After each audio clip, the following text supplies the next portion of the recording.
একেবারে শুরুতেই আমি আপনাদের একটা কথা বলি, জীবন কখনোই সহজ কিছু নয়। আপনি যদি আপনার জীবন চলার পথে সবসময় একটা মসৃণ রাস্তার খোঁজ করেন, তাহলে মনে করবেন যে আপনি কখনো অর্থবহ কোনো জায়গায় পৌঁছতে পারবেন না। যাদের আমরা শক্তিশালী দেখি, তারা কি কখনো দুর্বল হননি? তারা কি কখনো পড়ে যাননি? যাদেরকে আমরা প্রচণ্ড সাহসী দেখি, তারা কি কখনো ভয় পাননি? উত্তর হচ্ছে, যাদেরকে আমরা শক্তিশালী দেখি তারাও পড়ে গেছেন, কিন্তু তারা আবার উঠে দাঁড়িয়েছেন। পড়ে গেছেন, আবার উঠে দাঁড়িয়েছেন। আর যাদের আমরা সাহস হিসাবে দেখি, তারাও ভয় পেয়েছেন, কিন্তু তারা ভয়কে পাত্তা না দিয়ে ভয়কে জয় করেছেন। ভয়ের মধ্য দিয়ে যে ভয়কে জয় করতে করতে সাহসী হয়েছেন, এবং একসময় তারা দুর্দান্তভাবে সফল হয়েছেন। কারণ তারা জানে যে কিভাবে পড়ে গিয়ে আবার উঠতে হয়, কিভাবে ভয় পেয়েও টিকে থেকে সাহসী হতে হয়। আজকের এই ভিডিওতে আমি আপনাদেরকে বলবো খুবই ইম্পর্ট্যান্ট একটা মেসেজ। সেটা হচ্ছে, যখন আপনার চারপাশ ধ্বংসপ্রাপ্ত হচ্ছে বলে মনে হচ্ছে চারপাশ ভেঙে চুরে চুরমার হয়ে যাচ্ছে, তখনও কিভাবে নিজেকে ধরে রাখবেন। মনে রাখতে হবে, রিজেকশন বা প্রত্যাখ্যান এটাই জীবনের দাড়ি নয়, এটাই জীবনের শেষ কথা নয়। বরং এই প্রত্যাখ্যানই হচ্ছে বা রিজেকশনই হচ্ছে ঘুরে দাঁড়ানোর নতুন শক্তি। এটা হচ্ছে নতুন করে শুরু করার একটা সিগন্যাল। কেউ যখন আপনাকে বলে যে আপনি যথেষ্ট যোগ্য নন, তখন কথাটা বুকের মধ্যে এসে লাগে, রাইট? আমারও যদি কেউ কখনো বলে যে না, আপনার দ্বারা কিচ্ছু হবে না, বিশ্বাস করুন আমারও খুব কষ্ট লাগে। মনে হয় বুকের মধ্যে একটা তীর বিঁধে গেছে, এবং নিজের উপরে ওখানে একটা সন্দেহ জায়গা স্বাভাবিক। এই সময় আপনার মনে হবে যে আসলে কি আপনি সময় নষ্ট করছেন কিনা। আমারও তাই মনে হয় যে দূর, আমি কি শুধু সময় নষ্ট করছি নাকি। কিন্তু একটা খুব গুরুত্বপূর্ণ কথা মনে রাখবেন, সেটা হচ্ছে প্রত্যাখ্যান কিন্তু সমাপ্তি নয়, এটা হচ্ছে একটা ফিডব্যাক, এটা হচ্ছে একটা রিয়াকশন। কিসের রিয়াকশন? আপনি যে কাজ করছেন তার।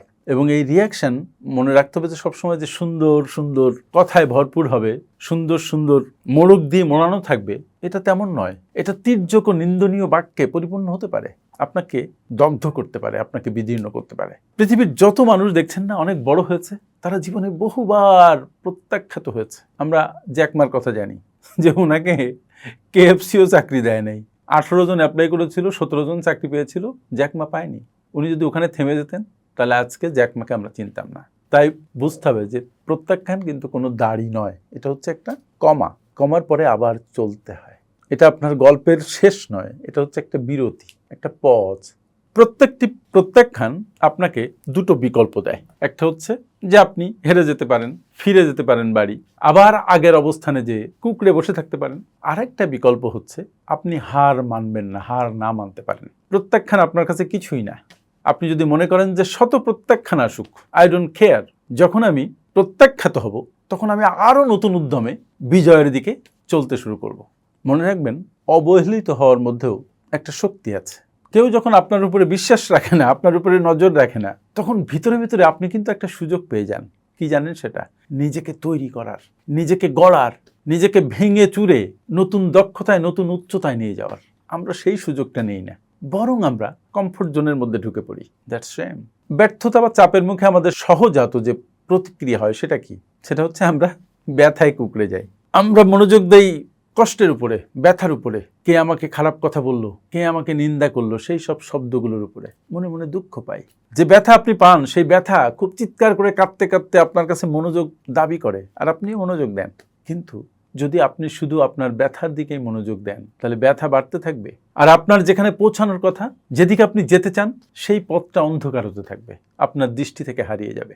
আপনি আলটিমেটলি কাঙ্ক্ষিত লক্ষ্যে পৌঁছাবেন না, ব্যথার মধ্যে ঢুকে নিজেই একটা ব্যথায় পরিণত হবে। আপনার লক্ষ্য বা আপনার ভিশন, এটা হলো আপনার নোঙর।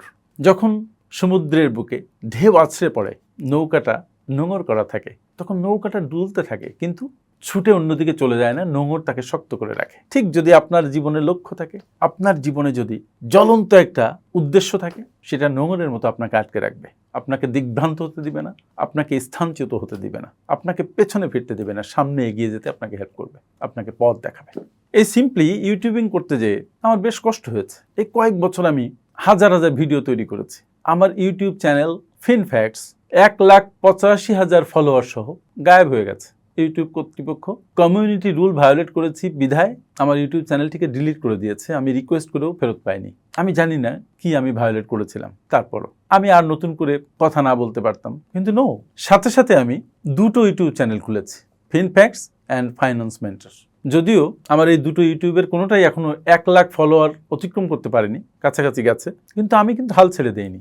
হাল ছেড়ে দিলে যেটুকু এখন কথা বলছি সেটা বলা সম্ভব হতো না। হাল ছেড়ে দিয়ে পেছনে পালিয়ে যাওয়ার নাম জীবন নয়, বরং টিকে থাকার নাম জীবন। টিকে থাকার নামই কখনো কখনো সাফল্য। মনে রাখতে হবে যে ব্যথা, যে কষ্ট, এটা কিন্তু সাময়িক, কিন্তু আপনার লক্ষ্য হচ্ছে স্থায়ী আপনার জন্য।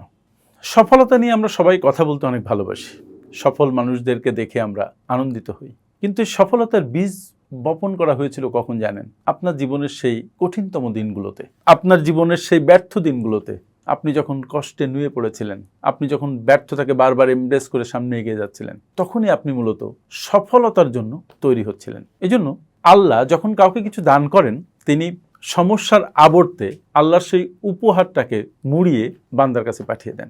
বান্দা সেই ট্রাভেল যে মোড়ক, এটা খুলতে খুলতে টায়ার্ড হয়ে যায়, সে আর মূল উপহারটা নেয়ার ধৈর্য পায় না, নেয়ার মতো শক্তি তার থাকে না। যারা সেই মূল উপহারটা নেওয়ার জন্য ট্রাভেলগুলোকে অতিক্রম করতে পারে, তারাই শুধু মূল উপহারটা পায়। তার মানে কোনো ভালো কিছু সহজ পথে আসে না। যে অন্ধকার দিনগুলো আপনার চলে গেছে, যে চ্যালেঞ্জেস আপনি ফেস করেছেন, এগুলো আপনার জন্য মন্দ নয়, খারাপ নয়, ওগুলোই আপনাকে তৈরি করেছে। যখন আপনি আল্লাহকে বলবেন যে আমাকে শক্তিশালী বানাও, আল্লাহ তখন আপনাকে অনেকগুলো ট্রাবল দিবে। ট্রাবলকে ফেস করতে করতে মানুষ শক্তিশালী হয়। শক্তিশালী হবার আর কোনো পথ নেই। যদি ভালো পেশি বানাতে হয়, তাহলে বারবার পেশির উপরে প্রেশার দিতে হয়, জিমে যে লাফালাফি করতে হয়, ঝুলাঝুলি করতে হয়, তাহলে পেশি গ্রো করে। আর আমার মতো বসে বসে বক্তৃতা দিলে দেখবেন যে পেশি গ্রো করছে না, কিন্তু একটা জিনিস গ্রো করছে, সেটা হচ্ছে গলার পেশি, কথার পেশি। সুতরাং ভালো কিছু করতে হলে চ্যালেঞ্জেস আসবে, you need to face them, you need to work on them, you need to overcome them. আরেকটা খুব ইম্পর্টেন্ট কথা, যে আপনি কার সাথে সময় কাটাচ্ছেন, দ্যাট ইজ ভেরি ইম্পর্টেন্ট। আপনি যদি 10টা লেজি লোকের সাথে সময় কাটান, আপনি 11তম লেজি লোক হবেন। আপনি যদি 10 জন নামাজির সাথে সময় কাটান, তাহলে আপনি 11তম নামাজি হবেন। আপনি যদি 10 জন গরিবের সাথে সময় কাটান, তাহলে আপনি 11তম গরিব ব্যক্তি হবেন। আপনি যদি 10 জন ধনীর সাথে সময় কাটান, আপনি 11তম ধনী ব্যক্তি হবেন। আপনার ইনফ্লুয়েন্স, সার্কেল অফ ইনফ্লুয়েন্স আপনাকে দারুণভাবে প্রভাবিত করে। আর তাই সবসময় মাথায় রাখবেন যে আপনি কার সাথে মিশছেন, আপনার পাশে কারা, কাদের সাথে আপনি হাঁটেন, কাদের সাথে আপনি আড্ডা মারেন, কাদের সাথে আপনি বসে চা খান। আপনি যদি নিজের উন্নতি চান, তাহলে এটা খুব ক্লোজলি আপনি ভাববেন, এবং সেই অনুপাতে আপনি আপনার বন্ধুবান্ধব নির্বাচন করবেন। বন্ধুবান্ধবকে আমি বাদ দিতে বলছি না, কিন্তু আপনাকে কেয়ারফুল হতে বলছি, কারণ আপনি যাদের সাথে চলেন, আপনি তাদের ভার্সন হয়ে ওঠেন, এটা সত্য। শেষে একটা কথা বলি, যে জীবন সহযোগ এ প্রার্থনা করার চাইতে নিজেকে শক্তিশালী করার প্রার্থনা করা দরকার। বিপদ আমার জীবনে না আসুক এই প্রার্থনা না করি, বরং এই প্রার্থনা আমরা করি যে বিপদ আসলে যেন সেই বিপদকে আমরা মোকাবেলা করতে পারি, কারণ জীবনে বিপদ আসবেই, এটাই জীবন। লাইফ ডাইনামিক্স একটু বুঝতে হবে। তাই যখন যে কোনো ইনিশিয়েটিভে আপনাকে কেউ প্রত্যাখ্যান করবে, ইগনোর করবে, তখন আপনি হেরে যাবেন না, কষ্ট পাবেন হয়তো, কিন্তু বেশি গায়ে মাখবেন না, বরং প্রত্যাখ্যানের যে শক্তি, সেই শক্তি বুকে ধারণ করবেন। ধারণ করে আপনি সামনে এগিয়ে যাবেন। প্রত্যাখ্যানের আসে আপনাকে ধ্বংস করতে, আপনার মনের শক্তি আপনাকে জাগিয়ে তোলে। প্রত্যাখ্যানকে যদি আপনি শক্তিতে রূপান্তরিত করে সামনে এগিয়ে যেতে পারেন, আপনাকে ঠেকানোর কেউ নেই। ইয়াস, আই মিন ইট। সুতরাং নিজেকে গড়ুন, নিজের উপরে বিশ্বাস রাখুন, আপনি অনেক শক্তিশালী। কোনো প্রত্যাখ্যানকে পাত্তাই দিবেন না। থ্যাংক ইউ ভেরি মাচ আমার সাথে এতক্ষণ থাকার জন্য।